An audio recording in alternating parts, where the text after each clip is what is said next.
नमस्कार दोस्तों, मैं सतीश कुमार वर्मा आज आपको ट्रैक्टर के tyre size, track weight, ground clearance और व्हील बेस की यहाँ पर जानकारी दूंगा। सबसे पहले हम लोग स्टार्ट करते हैं ट्रैक्टर के टायर पर जो नंबर लिखे होते हैं उन्हें कैसे पढ़ा जाता है। तो ये हमारे पास एक ट्रैक्टर है और ट्रैक्टर पे देखें न्यूमेटिक टायर पे 2 अंक के नंबर दिए होते हैं। ये दिया हुआ है 16/9/28, 16.9/28, 16/9/28 के नाम से इस तरह की रीडिंग यहाँ पर आती है। अब इसको पढ़ा कैसे जाता है तो 16.9 जो शुरू का पहला अंक है ये होती है ट्रैक्टर के टायर की चौड़ाई, ट्रैक पे ये चौड़ाई देखिए यहाँ पर हमने इसको नापा। ये जो चौड़ाई है ट्रैक की, जो चौड़ाई है, ये विड्थ जो है ये वाली, ये है 16.9। ये हमेशा इंच में होती है। और दूसरा है 28। अगर आप चाहें तो मैं दिखा सकता हूँ। हमने क्या करा, प्लम्बर लिया और प्लम्बर से जब पॉइंट बनाए चौड़ाई नापने के लिए, तो इस तरह 2 लाइनें हमने यहाँ पर ड्रा करी। ये देखिए इस तरह, एक यहाँ और एक प्लम्बर से यहाँ, और इसकी जो टोटल विड्थ आई वो आई 16.9 इंच, 16.9 इंच। तो ये हो गई इसकी चौड़ाई। अब इसमें जो 28 है ये भी इंचेस में है। तो 28 का मतलब होता है इनर डाया, रिम का इनर डाया। ये रिम होती है और रिम का इंटरनल डायमीटर कितना है, ये देखिए internal diameter 28 centimetre, 28 inch. Inner dia जो रिम का है वो 28 इंच। इस तरह हम टायर के साइज को पढ़ सकते हैं।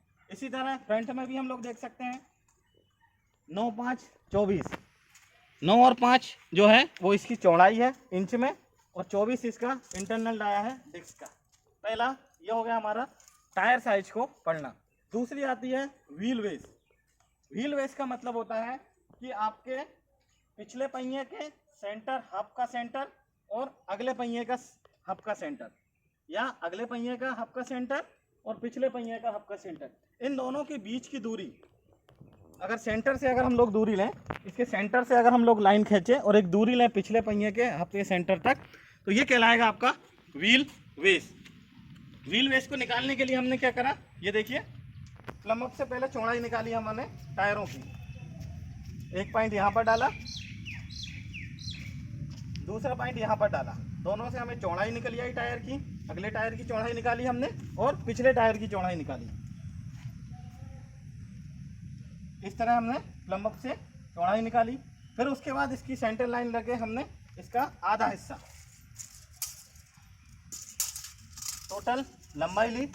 लंबाई लेने के बाद इसका आधा हिस्सा निकाला, आधे पे मार्क बना के। इस तरह इस पिछले टायर के हब का सेंटर हम लोगों ने निकाला और अगले टायर का सेंटर हम लोगों ने निकाला और एक लाइन ड्रॉ करी, और ये हमारी कहलाएगी व्हील बेस। तीसरा आता है ट्रैक विड्थ।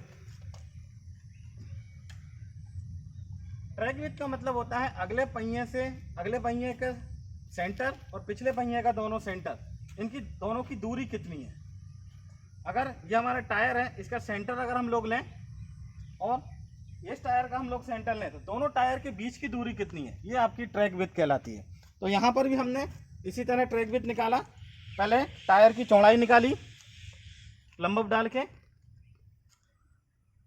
या एक टायर का सेंटर हम लोगों ने निकाल लिया। ये देखिए इस तरह हम लोगों ने सेंटर निकाल लिया, और तथा दूसरे टायर का भी सेंटर निकाल लिया, और इन दोनों की बीच की दूरी हमने जो निकाली वो आएगी आपकी ट्रैक विड्थ। ये अगले पहियों में भी होती है और पिछले पहियों में भी होती है। ये देखिए मैं यहाँ ट्रैक्टर पे आपको दिखा रहा हूँ, सेंटर से लगाइए। ये देखिए इसका सेंटर हमेशा ये है।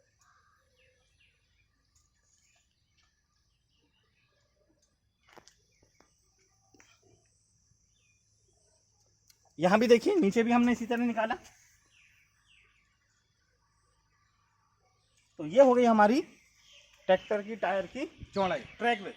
तीसरा आता, सबसे आखिरी वाला पॉइंट आता है ग्राउंड क्लियरेंस। ग्राउंड क्लियरेंस का मतलब होता है ट्रैक्टर का फिक्स वाला सबसे लोअर पॉइंट। ट्रैक्टर में कोई भी पार्ट्स जहाँ पर फिक्स हो, लोअर पॉइंट, सबसे लोअर पॉइंट, और ज़मीन से उसकी ऊंचाई, अगर इनको हम लोग मेजर करें, सपोज मानिए इस तरह अगर हम लोग मेजर करें, तो ग्राउंड से ट्रैक्टर के सबसे लोअर वाला पॉइंट जो फिक्स है उसकी दूरी कितनी है, ये कहलाती है आपकी ग्राउंड क्लियरेंस। ठीक है दोस्तों, मेरे द्वारा दी गई जानकारी आपको कैसी लगी कृपया कमेंट्स बॉक्स में लिख के बताएं। जय हिंद, जय भारत, जय श्री राम।